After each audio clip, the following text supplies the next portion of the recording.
Mesdames, Mesdemoiselles et Messieurs, bonsoir. Pourquoi le général Brice Clotaire Oligui Nguema n'inspire pas ses doyens au Gabon? Les détails sur cette affaire tout à l'heure.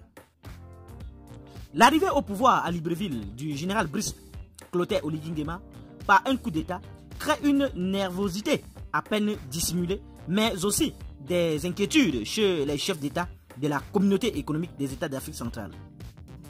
Alors que l'ancien aide de camp de l'ex-chef de l'État gabonais Ali Bongo essaye de se donner les moyens constitutionnels d'asseoir son pouvoir sur les plans national, sous-région, continental et planétaire, il fait face à l'opposition des doyens au pouvoir dans les pays de la sous-région depuis des décennies. La quête de légitimation du nouvel homme fort de Libreville était pourtant porteuse d'espoir dans son entourage. Au Congo-Brazzaville, où il entame son offensive diplomatique, l'on indique qu'il bénéficie de solides soutiens auprès du président Sassou Nguesso. En Guinée équatoriale, Brice Oligui Nguema croit révolu le temps des bisbilles avec Teodoro Obiang Nguema. Tandis qu'au Cameroun, les stratèges parient sur les relations de fraternité séculaire qui unissent les deux pays.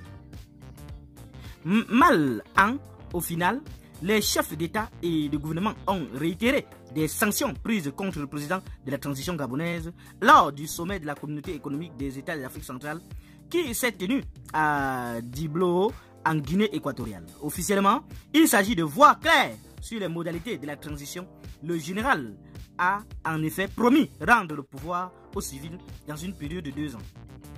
Dans les faits, il faut garder à l'esprit que le fringant général vient de mettre un terme à l'hégémonie du clan Bongo sur le Gabon. En renversant par un coup d'État le président Ali Bongo réélu quelque temps avant le général Oligui Nguema, provoque une rupture dans une chaîne de pouvoir qui dure depuis 50 ans. Dans le même contexte, le coup de force du général Oligui Nguema donne un signal aux chefs d'État de la sous-région dont nombreux totalisent des décennies au pouvoir. Ironie, dans les faits, la réalité est que en Afrique centrale, les chefs d'État s'éternisent au pouvoir. Les exemples sont légion. Président du sommet de la CEAC, qui a recalé le nouvel homme fort de Libreville, Teodoro Obiang Nguema, est au pouvoir depuis 44 ans. À 81 ans, le doyen de Malabo est arrivé au pouvoir par un coup d'État. Il ne cache d'ailleurs pas sa volonté de céder le pouvoir à l'un de ses fils. Au Cameroun, Paul Biya est recordman des chefs d'État les plus âgés avec 90 ans. Le chef de l'État camerounais accède au pouvoir suprême le 6 novembre 1982, après une tentative manquée de coup d'État en 1984. L'homme fort de Yaoundé a remporté toutes les élections organisées au Cameroun. Ses proches annoncent sa candidature à l'élection présidentielle prévue en 2025. Dans les coulisses, certains stratèges présentent l'éventualité d'une succession filiale à la tête de l'État. Alors, qu'en pensez-vous de cette affaire, chers internautes?